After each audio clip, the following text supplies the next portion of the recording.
Question है integration of x cube minus 6x square plus 10x minus 2 upon x square minus 5x plus 6 dx है। चलो हम लोग करते हैं।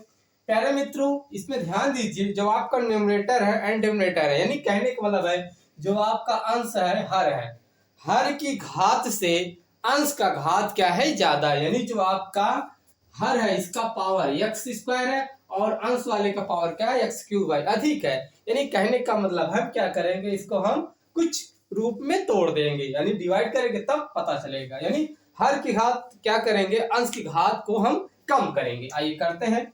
ये होगा आपका x square minus 5x plus का 6 डिवाइड कर रहे हैं x cube minus 6x square plus का 10x माइनस का 2, क्या होगा आपका ये माइनस का 2। इतना हमने क्या किया, इसको लिखा।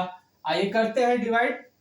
हाउ मेनी टाइम को कितनी बार जाएगा, x बार टाइम, यानी x बार जाएगा। ये होगा आपका एक्स क्यूब, ये होगा आपका माइनस 5x स्क्वायर, ये होगा यहाँ से प्लस का 6x।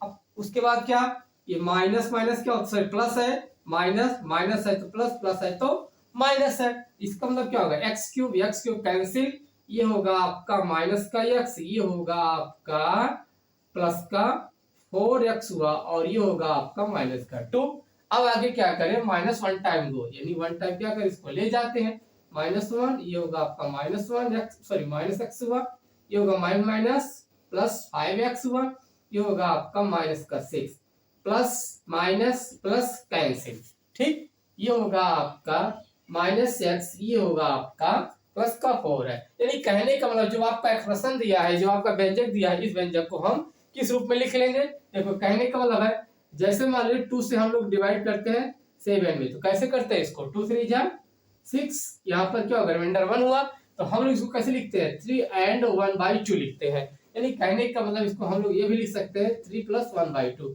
तो इसी तरीके से इसको भी हम क्या करेंगे, लिखेंगे। आइए करते हैं। ये होगा आपका इक्वल टू इंटीग्रेशन ऑफ, अब आप ये देखिए जो आपका सही होता है 3 and ये 3 का काम कौन कर रहा है, x-1, तो इसको हम लोग लिख सकते हैं x-1 होगा आपका ये, फिर क्या करेंगे हम लिखेंगे प्लस, देखिए प्लस है। अब देखो क्या होगा, आपका रिमाइंडर क्या है, रिमाइंडर आपका -x+4 है, यानी ऊपर की तरफ जाएगा, तो लिखेंगे -x+4 अपॉन, उसके बाद क्या होगा आपका रिमाइंडर तो हो गया, ये लिखेंगे जिससे हम डिवाइड किए हैं, ये होगा आपका x square minus 5x plus का 6, ठीक है। एक काम कर देते हैं हम लोग, यहाँ लगा देते हैं स्क्वायर ब्रैकेट, यानी कि बिग ब्रैकेट, यानी कि बड़ा ब्रैकेट, ऐसे लगा दे, कोई दिक्कत नहीं चाहिए। आइए हल्का सा और इसको हम क्या करें, सिंपलीफाई करें।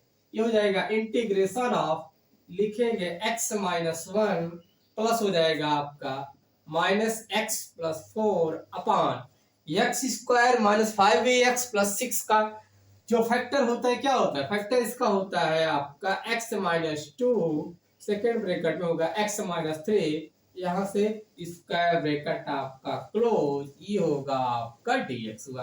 अब हम लोग यहाँ से एक काम कर देते हैं, जो आपका -x+4 अपॉन x-2 x-3 है, इसको हम पार्शियल में कर देते हैं, तोड़ देते हैं। यानी कहने का मतलब है, देखिए हल्का सा रफली काम, यानी इसको लिख सकते हैं -x+4 अपॉन हो जाएगा आपका x-2 सेकेंड ब्रैकेट में x-3, हम क्या करें इसको पार्शियल में कर देते हैं, आंसर सेगमेंट में तोड़ देते हैं, जिसको बी कर राइट ऐसे लिख सकते हैं, a अपॉन ये हो जाएगा आपका x-2 plus b upon x-3 हुआ, ठीक है। आइए सिंप्लीफाई करते हैं, यानी होगा आपका -x+4 अपॉन x-2 अपॉन हो जाए इंटू x-3, इसको लिख सकते हैं a into x-3 plus b into x-2 upon हो जाएगा आपका x-2 इंटू x-3, इसको मान लेते क्वेश्चन फर्स्ट, ठीक है।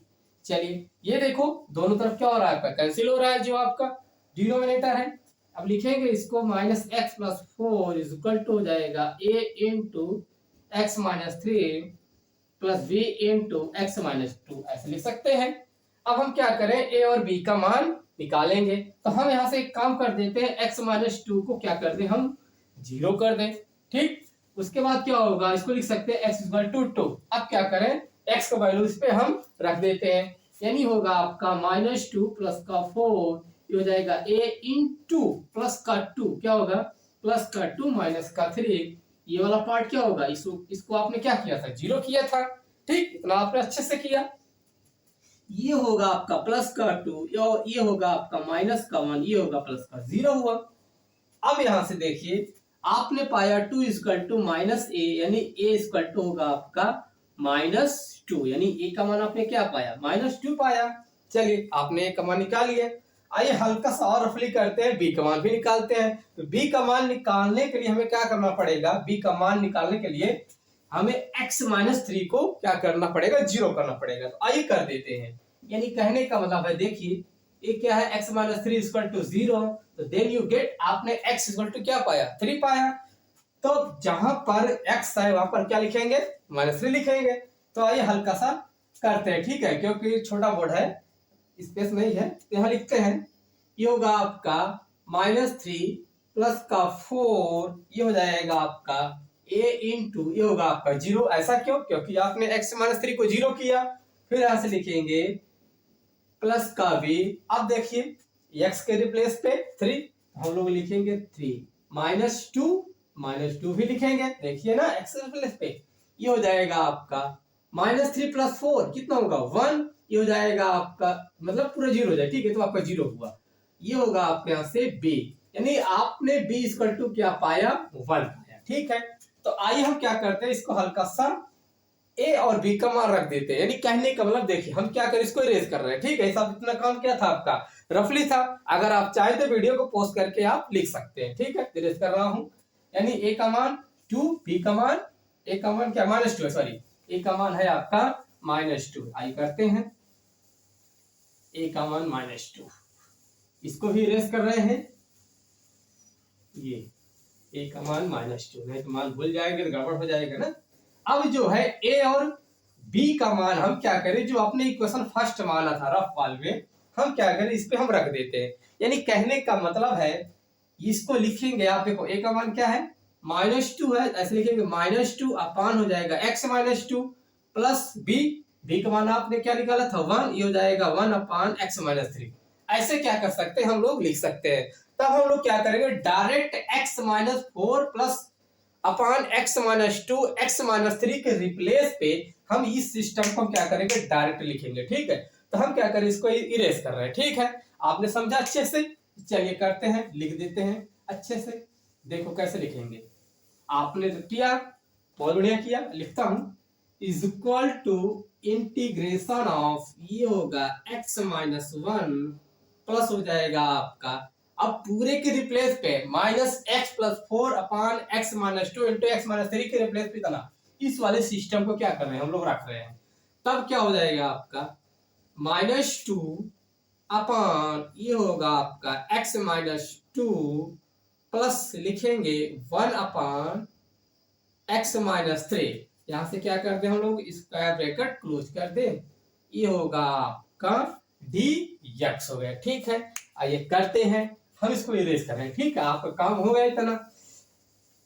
देखो क्या हो रहा है, आइए हल्का सा क्या करते हैं, इसको हम क्रम से करा लेते हैं। ठीक है, यानी कहने का इसको लिख सकते हैं is equal to integration of, minus बाहर कर दें, कोई दिक्कत नहीं होनी चाहिए।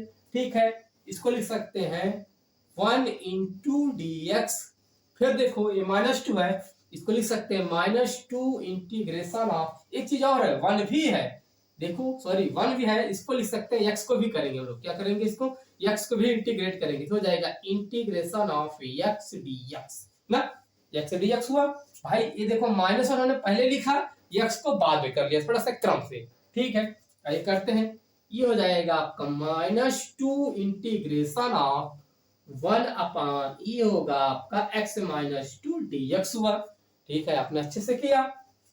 अब इसको भी कर दे हैं, प्लस हो जाएगा आपका इंटीग्रेशन ऑफ 1 अपान x-3, ये होगा आपका dx हुआ।